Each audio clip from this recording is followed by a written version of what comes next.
6 اگست 1945 امریکہ نے اپنا پہلا ایٹم بم جس کا نام لٹل بوائے تھا جاپان کے ملٹری ہب ہیروشیما پر گرا دیا، جس سے اسی وقت 70,000 لوگ جاں باک ہو گئے۔ 3 دن بعد دوسرا ایٹم بم جس کا نام فیٹ مین تھا اسے ناگاساکی پر پھینک دیا گیا، جس سے 40,000 لوگ اسی لمحے موت کا شکار ہو گئے۔ اس ایٹمی حملے سے پہلے اٹلی اور جرمنی سرنڈر کر چکے تھے، جس کے بعد امریکہ اور اس کے اتحادیوں کی فتح واضح ہو چکی تھی۔ لیکن فتح کے یقین کے باوجود امریکہ نے جاپان پر ایٹم بم جیسا مہلک ہتھیار کیوں استعمال کیا؟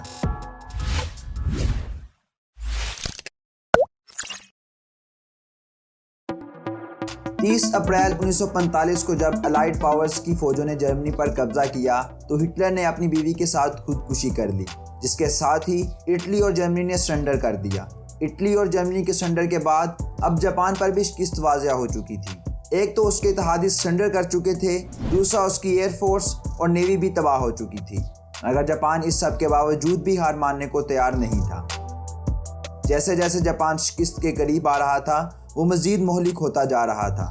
وہ کہتے ہیں نا کہ ہاتھی زندہ لاکھ کا، مردہ 1.25 لاکھ کا، بس یہی کچھ حال جاپان کا بھی تھا۔ ایک تو جاپان کے ساتھ ہونے والی حالیہ 2 لڑائیوں میں امریکہ کو بھاری جانی نقصان اٹھانا پڑا تھا، تو دوسری طرف جاپان کے پاس جو کچھ طیارے بچ گئے تھے وہ سوسائڈل مشنز پر نکل گئے تھے۔ جاپانی پائلٹ طیاروں کو جان بوجھ کر امریکی وارشپس پر گرا کر خودکشی کر لیتے تھے، جس سے امریکہ کا بہت نقصان ہو رہا تھا۔ ان خودکش حملوں کو کیمیکیز اٹیکس کا نام دیا جاتا ہے۔ جاپان کے ساتھ ہونے والی حالیہ 2 لڑائیوں کے بعد امریکی فوج کا مورال گر چکا تھا اور وہ مزید زمینی حملوں کے لیے ذہنی طور پر تیار نہیں تھی۔ امریکی ملٹری ایڈوائزرز کے ذہن میں بھی یہ بات بیٹھ چکی تھی کہ جب تک ایک بھی جاپانی زندہ ہے جاپان سرنڈر نہیں کرے گا، کیونکہ ہر جاپانی جاپان کا آخری حد تک دفاع کرنے کے لیے تیار تھا۔ اس وقت تک امریکہ کے پاس ایٹم بم تیار ہو چکا تھا، اس لیے اب امریکہ کے پاس جاپان کو شکست دینے کے لیے 2 راستے تھے۔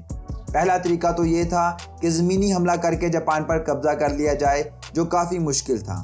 دوسرا طریقہ تھا ایٹمی حملہ، جو امریکہ کے لیے قدرے آسان تھا۔ چنانچہ امریکی صدر ٹرومین نے ایک کمیٹی بنائی جس کا مقصد یہ فیصلہ کرنا تھا کہ جاپان کے خلاف ایٹم بم جیسا مہلک ہتھیار استعمال کیا جائے یا نہیں۔ اس وقت تک امریکی عوام اور امریکی فوج دونوں ہی جنگ سے تنگ آ چکے تھے اور اب اس طویل جنگ کا اختتام چاہتے تھے۔ امریکی عوام اور فوج کی طرح کمیٹی کے زیادہ تر ممبران کی بھی یہی رائے تھی کہ ایٹم بم کا استعمال کر کے جنگ کو جلد از جلد ختم کیا جائے، کیونکہ اس سے امریکی فوجیوں کی زندگی بھی محفوظ رہے گی۔ اب اگر ٹرومین زمینی حملے کا حکم دیتے تو انہیں عوام اور فوج کی طرف سے سخت رد عمل کا خطرہ تھا، کیونکہ اگر وہ ایسا کرتے تو عوام نے یہی کہنا تھا کہ جب ایٹمی حملے سے جاپان کو ہرایا جا سکتا ہے تو پھر امریکی فوجیوں کی زندگیاں کیوں خطرے میں ڈالی جا رہی ہیں۔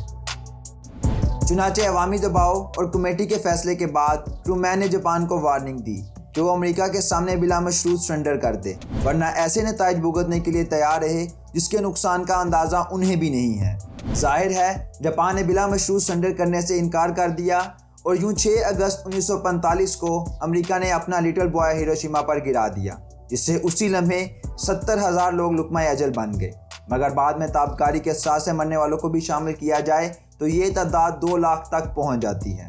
اس حملے کے بعد جاپان سکتے میں تو آ گیا تھا، مگر ابھی بھی وہ بلا مشروط سرنڈر پر تیار نہیں تھا۔ اس لیے 3 دن بعد 9 اگست کو امریکہ نے اپنا دوسرا ایٹم بم فیٹ مین ناگاساکی پر گرا دیا، جس سے 40,000 لوگ اسی وقت جاں باک ہو گئے۔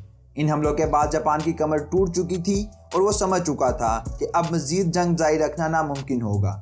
اس لیے 15 اگست کو جاپان نے امریکہ کے سامنے بلا مشروط سرنڈر کر دیا۔ دوستو، یہ تو تھا امریکہ کا موقف، مگر ناقدین امریکہ کے اس موقف سے شدید اختلاف رکھتے ہیں۔ ناقدین کا ماننا ہے کہ امریکہ کی ایٹم بم استعمال کرنے کی کئی دوسری وجوہات تھیں۔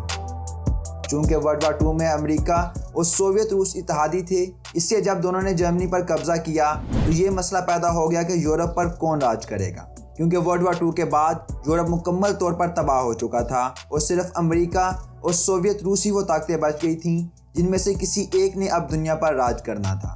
مزید یہ کہ دونوں کے نظریات بھی مختلف تھے، اس لیے امریکہ نے ڈپلومیٹک ایج حاصل کرنے اور سوویت روس کو اپنی مہلک طاقت دکھانے کے لیے جاپان پر ایٹمی حملہ کیا۔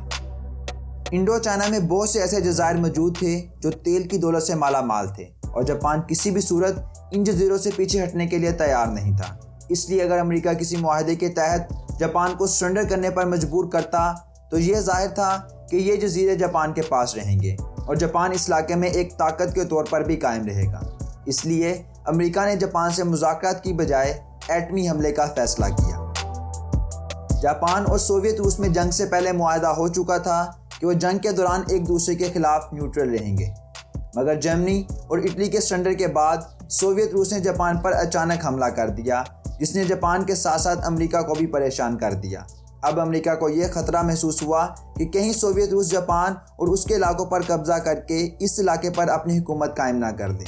اس لیے اس سے پہلے کہ سوویت روس جاپان پر قبضہ کر پاتا، امریکہ نے ایٹمی حملہ کر کے جاپان پر قبضہ کر دیا۔ ورلڈ وار 2 کے شروع میں جاپان نے اچانک امریکہ کی ایک بندرگاہ پرل ہاربر پر حملہ کر کے امریکہ کو بڑا نقصان پہنچایا تھا۔ اس لیے امریکہ اس حملے کا بدلہ بھی لینا چاہتا تھا، چنانچہ امریکہ نے ایٹمی حملہ کر کے پرل ہاربر کا بدلہ بھی لے لیا۔ ناقدین کے ان الزامات کے جواب میں ٹرومین کا ماننا ہے کہ ٹھیک ہے کہ جاپان پر ایٹمی حملے سے 3 لاکھ لوگ موت کا شکار ہوئے، مگر اس سے 5 لاکھ فوجیوں کی جان بھی بچی ہے۔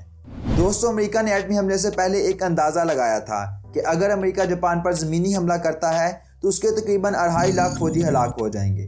اس طرح تقریباً جاپان کے بھی 2.5 لاکھ فوجی ہلاک ہوں گے، اس لیے امریکی صدر ٹرومین نے 5 لاکھ والی فگر استعمال کی۔ تو دوستو، یہ تو تھا امریکہ اور اس کے ناقدین کا ایٹمی حملے سے متعلق موقف۔ ہمیں کمنٹ سیکشن میں آپ اپنی رائے سے آگاہ کیجئے کہ آپ اس حملے کے بارے میں کیا سوچتے ہیں۔ کیا امریکہ کا یہ فیصلہ درست تھا یا نہیں؟ ویڈیو دیکھنے اور قیمتی وقت صرف کرنے کا بہت شکریہ۔